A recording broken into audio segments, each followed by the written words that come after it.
Kami po ang samahan at grupo ng mga lalaki at babae na nakaranas ng pagbabago ng buhay sa ating Panginoon. Pero nais po munang ipagpauna namin, marahil po ay naka-encounter po kayo sa po ng aming ginagawa. But at the same time, mayroon po silang binibigay na mga sobre o kaya naman ay may mga boxes na dala at nanlilikom ng pananalapi o nanghihingi. Nais po namin sabihin, hindi po namin sila kasama at wala po kami kinalaman sa kanilang ginagawa. So narito po kami, hindi para manghingi, kundi ang aming hinihingi lang po ay ang inyong pakinig. So kaya wala po kayong dapat katakot na kami ay manghihingi. So libre po ito na aming gagawin, wala pong bayad. At nais na rin namin sabihin, hindi po namin nais dagdagan pa ng panibagong reliyon ng bawat isa po sa atin. Okay mga kaibigan, kami po ay magpapasimula na. Sino po dito ang may problema? May problema sa pera? Lahat tayo! Pakinggan nyo po ang aming aawitin minsan pa na pamagat ay problema.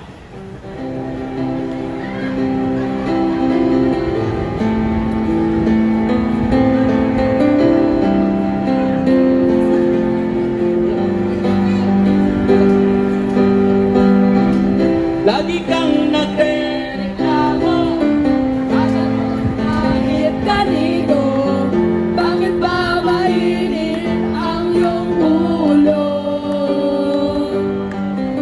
Ikaw ba'y mayroong problema sa kaibigan o pamilya? O baka naman wala kang pera? Problema hindi mawawala.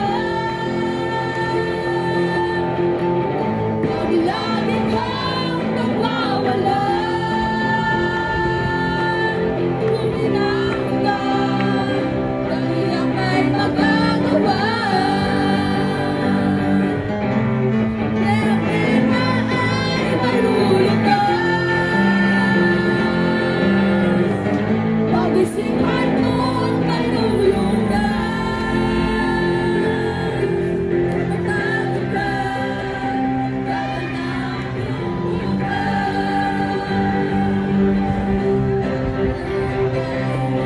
Hangganay, kahit di mo talikuran, sa tiyayusok ang iyong katwiran. So kaya ngayon pong hapon, meron po kayong mapapakinggan. Isa po sa aming kasamahan kung paano niya naranasan po ang pagbabago ng buhay sa kabila ng problema.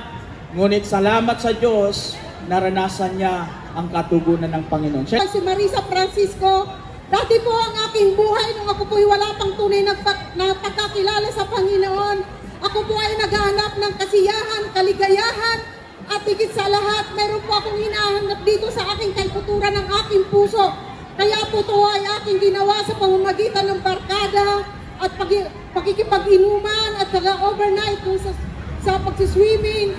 At higit po sa lahat, hindi pa rin ako kontento. Dumating po yung time na ako po ay napasama sa isang grupo ng isang artista doon po sa tinatawag na Fans Club. Kaya po ako ay member ng Maricel Soriano Fans Club. Kaya bawat sandali ng iyong buhay, mga panahong nalalapit sa'yo'y wala nang saysay. Hanggat di mo malimutin ang iyong nakaraan, bumabalik-balik sa isip mo ang iyong kabiguan.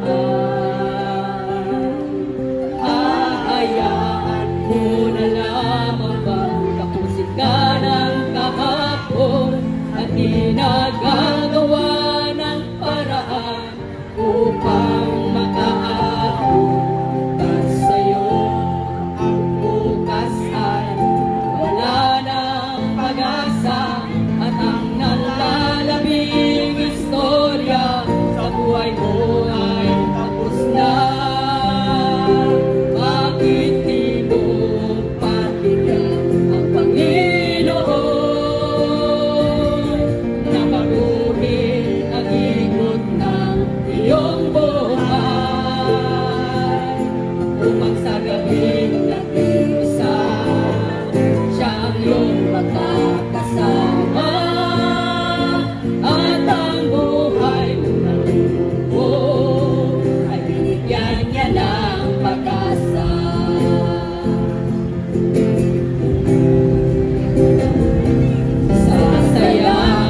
Kaya pakinggan nyo po ang sasabihin ng aming pong kasama. Although po ay English po ang kanyang sasabihin, pero we believe na mga Pilipino marunong pong umintindi sa lingwahe ng English. Tama po ba mga kababayan? So kaya pakinggan nyo po ang kanyang sasabihin. Hello, good afternoon everybody. Are you having a lovely afternoon? Who's enjoying a holiday today? I hope you're having a lovely day. It's not too bad of weather in Hong Kong, bit hot, otherwise not bad. Who'd like to go to heaven this afternoon? Let me ask you a question. Who'd like to go to heaven? Anybody want to go to heaven? Yes, I think we'd all like to go to heaven. Yes. And it's a wonderful thought that there is a heaven yet to come. That one day there's the prospect that we can go to heaven. You know, this afternoon we want to tell you that Jesus Christ loves you. Jesus loves you so much that he was in heaven and he came down from heaven. He left heaven to come down for you and me. You know, once we get to heaven, I don't think we want to come back here. I don't want to come back after I've gone to heaven. But Jesus was in heaven, had all the glory of the Father in heaven, had his glorious state in heaven, and to live life with you and me. And to live the life, Jesus loved you so much that he came down. And he lived without sin. He lived sinlessly and perfect. And he made a way for you and I to find our way to heaven. You see, he came and lived here on earth and then suffered death, just like you and I will one day. He suffered death, and yet without sin. He was a sinless and perfect man, and he died for you and me. And in doing that, he has paid for our sins and the prospect for us to go to heaven. And he rose again from the dead on the third day to prove that he is who he said he is. To prove that he is the Christ, the Son of the living God. And I want to say to you this afternoon, Jesus loves you. He loves you so much that he came down from heaven and lived in this world and died on a cross. A brutal and cruel cross. And 3 days later, he rose from the dead and gave you the promise of eternal life. If you would be willing to receive, you can go to heaven today. If you begin to know Jesus Christ as your Savior, if you'd receive him into your heart, believe upon him, that he is the one who has come down from God, from heaven, to rescue us from this world. If you want to go to heaven, I want to encourage you to give your life to Jesus Christ today. Maybe there's somebody this afternoon, you say, you know what, I like what you're saying, Pastor. I want to go to heaven. I want to believe Jesus. If there's anybody here this afternoon, you say, yes, I want to believe Jesus. I want to go to heaven. I want Jesus to pay for my sins. I want to have him in my life. If that's you this afternoon, why don't you come and let me pray with you this afternoon? Somebody quickly, lift your hand. Say, yes, I'd like to go to heaven. Anybody quickly? Yes, amen. I see your hand. Somebody else like to go to heaven? Geez, yes, amen. I say, yes, hands. Amen. Anyone else? Down there? Yes. Somebody else's hand. Who else in this place this afternoon? You say, yeah, I'm had enough. I want to go to heaven. Jesus will bring you to heaven. Anyone else? Quickly, lift your hand. Jesus Christ is wanting to help you. Amen. There's hands down the other end there. Somebody else wants, yes, amen. I see your hand. Amen. Amen. Listen, sometimes we like to get people to come and pray. If you've lifted your hand, why don't you come and pray with me? Come and pray. Come and pray. And let Jesus help you this afternoon. If you've lifted your hand, why don't you come? You come and place your heart with Jesus. Amen. We'll pray for you this afternoon if you'd like to come and pray for God to bring you into the place of Jesus Christ, the place where he paid for your sins. Why don't you come and pray? Someone will pray with you. Come on, come and pray. It's not something, we're not trying to embarrass you. We're not trying to make some sort of a parade. It's just so that you might meet Jesus Christ as your Savior. Amen. And know Him as your Lord. Hallelujah. Jesus came down from heaven for you today, and He's a place in heaven for you if you'd like to receive Him today. Amen. One here, somebody else this afternoon, other people lifted their hand. Yeah, come on. Yes, come. Huwag po kayong mahiya, huwag po kayong mahiya. Jesus. Ipagpe-pray namin po kayo. Hallelujah. Maraming may karamdaman sa inyo, pwede po kayong lumapit. Gusto nyong gumaling, magpamananalangin po kami ng pagpapagaling. Huwag po tayo manalangin. Let's pray.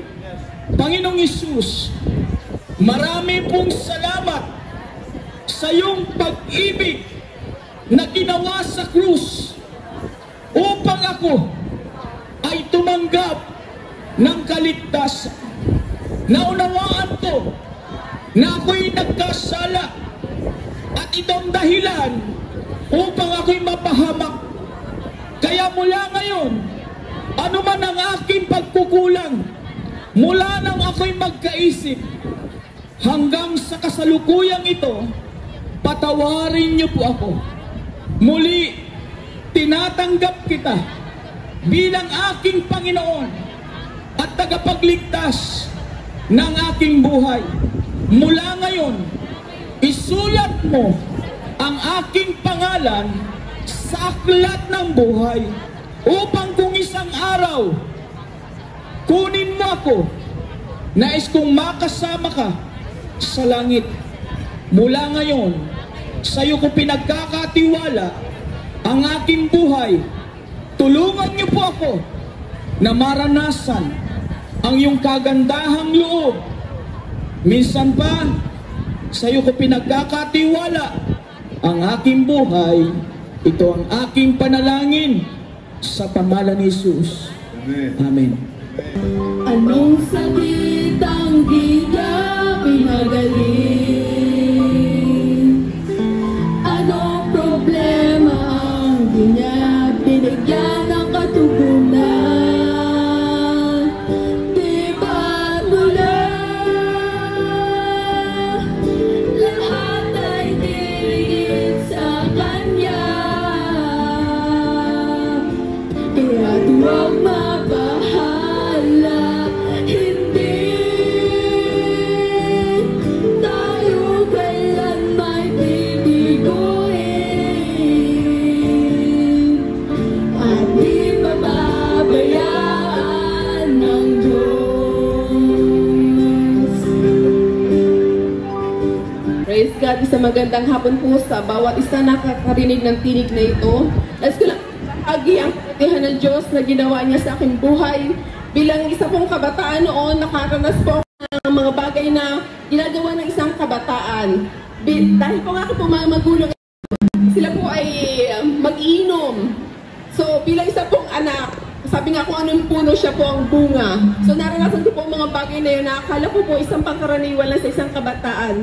Sa poong kabataan din na mahilig po ako magmura, mahilig din po ako mag-disco. Na lahat ng mga bagay na nakala ko pangkaraniwan lang. Subalit totoo po na masaya po tayo pag tayo gumagawa ng mga bagay na yon.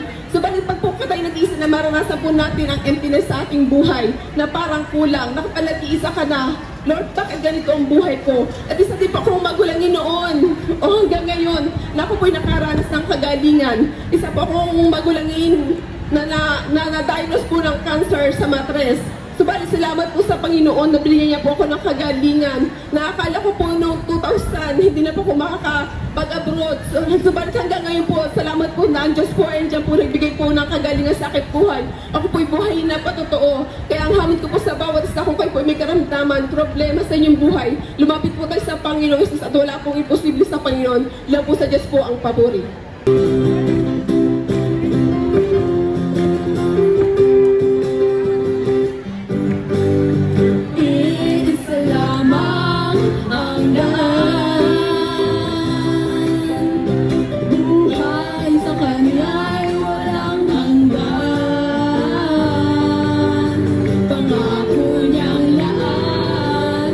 Pag-asa at kabiyakan, pag-ibig niya sa'yo.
church, ang The Potter's House Christian Ministers. So kaya, minsan ba, kung kayo po'y naghahanap ng lugar na para po kayo tumalo sa gawain, ay nais po namin ipabalita po sa inyo, mayroon po kaming church sa Causeway Bay, malapit po lang sa Times Square. Okay? So, kung kayo po'y dumadaan ng Tinlock Lane, naroon po ang aming church. So, mayroon din po kaming church sa Kowloon. Pero at the moment, naroon po sa Wong Tai Sin. So kaya kung kayo man po ay malapit sa mga lugar na yan, pwede po kayong pumunta at masaya po kami kayo'y makasama. So sa aming mga ibinigay na invitations, sa aming mga flyers, nariyan po ang aming mga contact number. So